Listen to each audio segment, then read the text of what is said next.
The neon lights of Chrono 7 cast sickly shadows across the crowded auction hall as Captain Marcus Rivera adjusted his worn leather jacket. The air reeked of desperation and alien sweat, a cocktail that made his stomach churn. He wasn't supposed to be here. Deep in the lawless asteroid belt where slavers peddled their human cargo to the highest bidder, Marcus had come seeking rare, biological samples for his research. But what he saw on the auction block made his blood freeze. Chained between rusted metal restraints stood a being of ethereal beauty. Despite the obvious suffering etched into every line of her face, her skin held a pale luminescence that seemed to glow even under the harsh lights, and her hair cascaded like liquid starlight down her shoulders. Behold the last daughter of the Selenian Empire. The auctioneer's voice boomed through the hall. Princess Nixara, sole survivor of her extinct race. Her bloodline carries secrets worth more than entire star systems. The crowd of buyers pressed forward hungrily. Marcus recognized the predatory gleam in their eyes. Same look he'd seen on poachers hunting the last of endangered species back on Earth. These weren't just slavers, they were collectors of rarities. And she was the ultimate prize. Nixara stood with her chin raised, despite the chains, her violet eyes scanning the crowd with a mixture of defiance and resignation. When her gaze briefly met Marcus's, he felt something electric pass between them. A connection that transcended species and circumstance. The bidding starts at 50,000 credits. The auctioneer announced. Marcus watched in horror as the price climbed rapidly. A creature with multiple eyes and writhing tentacles raised the bid to 200,000.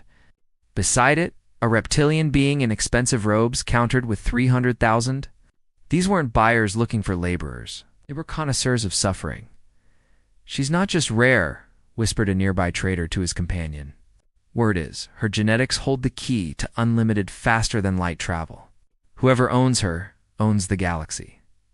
The bidding war intensified, reaching heights that could buy entire planets.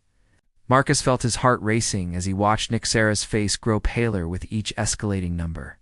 She understood exactly what these creatures planned to do with her, and the knowledge was slowly crushing what remained of her spirit. Something deep inside Marcus snapped. This was wrong on every level imaginable. He thought of his sister back on Earth, of the freedom she took for granted, of the simple human dignity that every sentient being deserved. His hand moved to the emergency beacon hidden in his jacket, the one connected to his ship's emergency fund reserves. 1,000,000 credits, Marcus called out, his voice cutting through the cacophony. The auction hall fell silent as every head turned toward him. The auctioneer blinked in surprise while the other bidders glared at this unknown human, who had just obliterated their financial capacity with a single bid. Nixara's eyes found his again, and this time he saw something flicker behind the resignation. Hope, perhaps, or maybe just curiosity about this strange human who would bankrupt himself for a stranger. 1,000,000 credits from the human, the auctioneer repeated, clearly delighted by the astronomical figure. "Do I hear 1.1 million? The silence stretched on. Even the wealthiest bidders couldn't match such a sum for a single slave, no matter how unique. The gavel fell with a resounding crack. Sold to the human for 1,000,000 credits. Healing wounds of the pasta. Transfer bay of Marcus's ship. The new dawn. Felt like stepping into another universe after the squalor of Chrono 7. Nixara stumbled slightly as the artificial gravity adjusted. Her weakened legs barely able to support her weight. Marcus caught her arm gently. She flinched at the contact before forcing herself to remain still. "I'm not going to hurt you," Marcus said softly, his hands raised in a gesture of peace. "My name is Marcus Rivera. I'm a xenobiologist." Nixara studied him with those remarkable violet eyes, searching for deception or hidden cruelty. What she found instead was genuine concern and something else she hadn't seen in years: compassion from a stranger. "Why?" Her voice was barely a whisper, rusty from disuse and trauma. "Why did you spend such fortune on me?" Marcus led her slowly toward the medical bay, giving her time to adjust to her new surroundings. The ship hummed with quiet efficiency around them, so different from the brutal holding cells she'd grown accustomed. 2. Because no one deserves to be treated like property, he said simply. And because I've spent my career studying extinct species, I know what it's like to watch something beautiful disappear forever. The medical bay was a sanctuary of soft lighting and healing technology. Marcus gestured to an examination table that molded itself to provide maximum comfort. Nixara hesitated. Years of abuse making her wary of any medical procedure. The chains left deep wounds, Marcus explained gently, both physical and cellular. If we don't treat them soon, the damage could become permanent. But I won't do anything without your permission. For the first time since her world burned, someone was asking for her consent instead of simply taking what they wanted. The gesture was so unexpected that tears began to form in her eyes. I consent, she whispered. Marcus began with the most basic care, cleaning away years of neglect with solutions that felt cool and soothing against her damaged skin. His touch was clinical, yet infinitely gentle. Nothing like the rough handling she'd endured from her captors. Tell me about your world, Marcus said as he worked, sensing that conversation might help her relax. What was Selenia's like before? Nixara's eyes grew distant, remembering. It was a world of floating cities and crystal gardens. Our people could manipulate light itself, bending starbeams to create art that painted the sky. We were peaceful, focused on beauty and knowledge. What happened? Raiders came seeking our genetic libraries. When we refused to share our technology, they released a plague that turned our greatest gift against us. Our ability to process stellar radiation became a curse that consumed us from within. Marcus paused in his treatment, processing the horror of what she'd described. And you survived because? I was off-world studying at the Galactic University. By the time I returned, there was nothing left but ash and silence. Her voice broke slightly. I've been running ever since, but there's nowhere in the galaxy for the last of a dead race to hide. As Marcus continued his work, applying regenerative compounds to her wounds, he found himself deeply moved by her story. Here was someone who had lost everything, but somehow maintained her dignity and intelligence. Her skin was already beginning to show signs of healing, the pale luminescence growing stronger. You're safe now, Marcus said, meaning it completely. Whatever happens next will never be property again. Their eyes met in the soft light of the medical bay, and something passed between them that neither quite understood yet. 3 weeks into their journey through deep space, the new dawn had become a cocoon of quiet intimacy. Nixara's physical recovery had been remarkable. Her Selenian physiology responding to Marcus's treatments with almost miraculous speed. But it was her emotional healing that had surprised them both. She found Marcus in his laboratory, bent over a holographic display of her genetic structure. The complex helixes and protein chains floated in the air like abstract art. Beautiful and mysterious. You've been working for 18 hours straight, Nixara said, placing a cup of tea beside his workspace. She'd learned to prepare the human beverage from the ship's database. Finding comfort in small acts of care, Marcus looked up, blinking tired eyes. Your DNA isn't just unique, Nixara. It's revolutionary. These sequences here, he pointed to glowing sections of the display, they're not naturally evolved. Someone engineered your ancestors to be living repositories of quantum information. What does that mean? It means you don't just carry the history of your people. You carry star maps, dimensional coordinates, maybe even the keys to technologies that could reshape galactic civilization. Nixara moved closer to study the display, her shoulder brushing against Marcus's arm. The contact sent electricity through both of them, growing awareness that had been building for days. Is that why you really saved me? She asked quietly. For my genetic value. Marcus turned to face her fully, his hands coming up to gently cup her luminescent cheeks. I saved you because you were in pain and I couldn't walk away. Everything else is just science. The space between them seemed to shimmer with possibility. Nixara's violet eyes searched his face, seeing honesty and desire in equal measure. Slowly, tentatively, she leaned forward until their foreheads touched. I've never been touched with kindness, she whispered. On my world, physical contact was ritual, formal. After the fall, it was only ever violent or clinical. Then let me show you something different, Marcus replied, his voice husky with emotion. Their first kiss was gentle, exploratory. Two beings from different worlds learning a new language together. Nyxera's skin began to glow more brightly, a Selenian response to deep emotional connection that bathed them both in soft starlight. When they broke apart, both were breathing heavily. The scientific equipment around them seemed suddenly irrelevant compared to the discovery they'd just made in each other's arms. Marcus, Nyxera breathed, her hands tracing the line of his jaw. "What are we doing?" "Something that terrifies and thrills me," he admitted. "Something that might be the best decision I've ever made," that night. They made love with a tenderness that healed wounds neither had known they carried. Nyxera's luminescent skin created patterns of light that painted their passion across the walls of Marcus's quarters. Every touch was a revelation, every whispered endearment, a promise of tomorrow in the aftermath. As they lay entwined in the soft glow of Nyxera's contentment, Marcus traced ancient symbols that appeared on her skin during moments of intense emotion. "What do these mean?" he asked. "They're Selenian bonding marks," she explained, her voice dreamy with satisfaction. "They appear when our souls recognize their match." "I thought they were just legend." Marcus pressed his lips to the symbol over her heart, making her gasp and arch beneath him. "Then I guess we're writing new legends," he murmured against her glowing skin. Hunters in the void, the attack came without warning, ripping Marcus from peaceful sleep as alarms shrieked throughout the new dawn. Beside him, Nyxera bolted upright, her skin flaring bright with fear as she sensed the approaching danger. "Raider ships," Marcus said grimly, checking the tactical display on his bedside panel.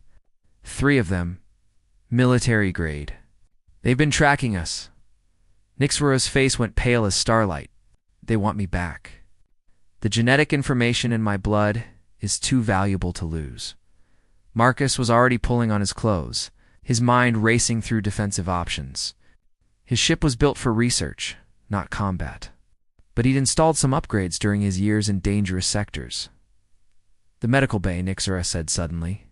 "If they board the ship, they'll want me alive, but they'll kill you without hesitation." "Marcus, you have to run." "Like hell," Marcus replied, checking the charge on his sidearm. "We're in this together now. Besides, I've got a few surprises these pirates haven't seen before." The first enemy ship latched onto their hull with magnetic clamps, cutting through the airlock with military precision.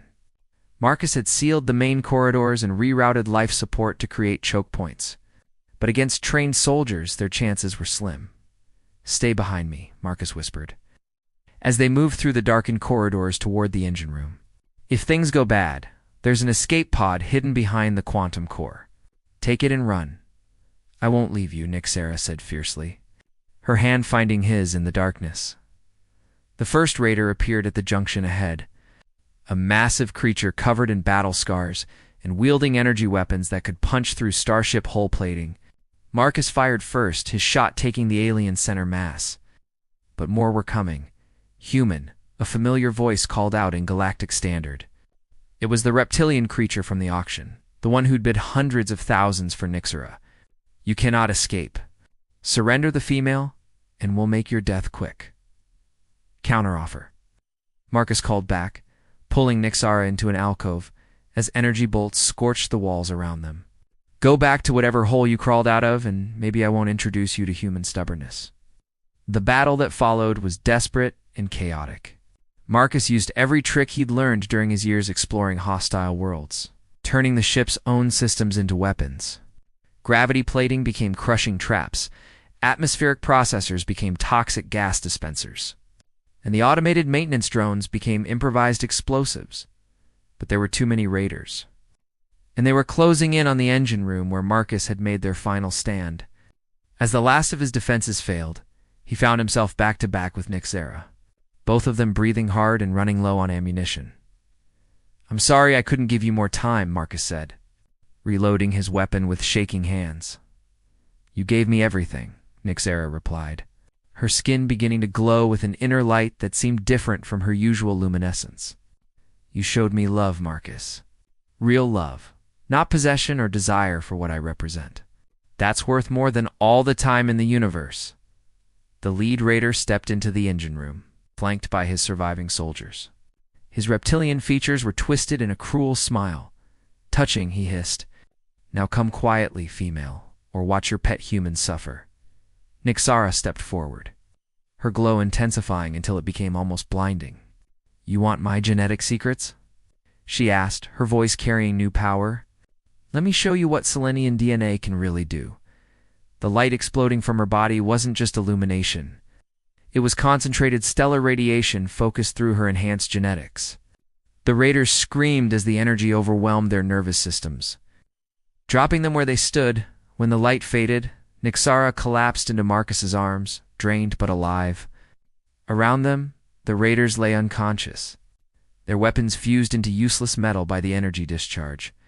"Remind me never to make you angry," Marcus said. Holding her tight against his chest, "Just keep loving me," she whispered back. "That's all the power I'll ever need." 6 months later, the New Dawn drifted in orbit around a small planet in the Outer Rim. Far from trade routes and the attention of galactic authorities, Marcus and Nyxara had transformed the world's surface into a research station and sanctuary, a place where they could work together to unlock the secrets of her heritage. The raiders' ships, reprogrammed and upgraded, now served as automated sentries protecting their new home. The captured criminals themselves had been turned over to galactic authorities, their testimonies helping to dismantle several major slaving operations. The quantum matrices are stabilizing. Sarah reported from her position at the main console. Her skin held a healthy luminescence now. No longer the pale glow of someone fighting for survival, but the radiant beauty of someone who had found their place in the universe. Marcus looked up from his own workstation, where he was cataloging the genetic libraries they'd discovered in Nyxara's DNA. Each sequence revealed new wonders, technologies that could heal worlds, energy sources that could power civilizations, knowledge that could bridge the gap between species. "We could change everything," Marcus said, gesturing to the data surrounding them. "In scarcity, cure diseases. Open up dimensions we've only dreamed of." "We could," Nyxara agreed, moving to stand beside him. "But should we? My people had all this knowledge. It couldn't save them from greed and violence." It was a question they'd been wrestling with for months. The information in Nyxara's genetics was beyond valuable. It was paradigm-shifting. But with great power came the risk of great corruption. "Maybe the answer isn't in the technology itself," Marcus suggested, pulling her into his arms. "Maybe it's in who we share it with and how we choose to use it." They'd already begun small-scale projects. Medical treatments based on Nyxara's cellular regeneration had cured diseases thought incurable. Energy patterns derived from her genetic structure were powering refugee camps on war-torn worlds. Each application was carefully considered, designed to help rather than exploit. "The Galactic Council wants to meet with us next week," Nyxara said. Settling into Marcus's embrace, they're offering full citizenship and protection in exchange for exclusive access to the Selenian archives. "And what do you think?" "I think," Nyxara said, turning in his arms to face him, "that I've learned something important about freedom. It's not just about escaping chains or avoiding capture. Real freedom is having the choice to decide your own fate." Marcus cupped her face in his hands, marveling at how far they'd both come. "So what do you choose?" "I choose you," she said simply. "I choose us. And I choose to use my heritage to build something better than what came." Before, their kiss was interrupted by an alert from the communication system. A message from Earth, specifically from the Terra Biologics Institute, where Marcus had once worked. "Dr. Rivera," the holographic administrator said, "we've received your research proposals regarding interspecies genetic cooperation. The Institute is prepared to offer you unlimited funding and resources. We're also extending an invitation to Dr. Nyxara to join our xenobiology department." After the message ended, Marcus and Nyxara looked at each other with growing excitement. "Dr. Nyxara," Marcus said with a grin. "I like the sound of that." "Professor Rivera has a nice ring to it too," she replied, her skin glowing with happiness, as their ship turned toward Earth, toward a future full of possibilities they'd build together. Nyxara reflected on the journey that had brought them here. She'd gone from being the last of her kind, a prize to be won or traded, to becoming the first of something new, a bridge between worlds and species. "What are you thinking about?" Marcus asked, following her gaze to the stars streaming past their viewport. "I'm thinking," Nyxera said, her hand finding his, "that some chains are worth breaking, but some bonds are worth everything to keep." The new dawn sailed on through space, carrying its passengers toward tomorrow and all the wonders they would discover together. Behind them, the void held no more terrors, only the fading memory of who they used to be before they found each other among the stars.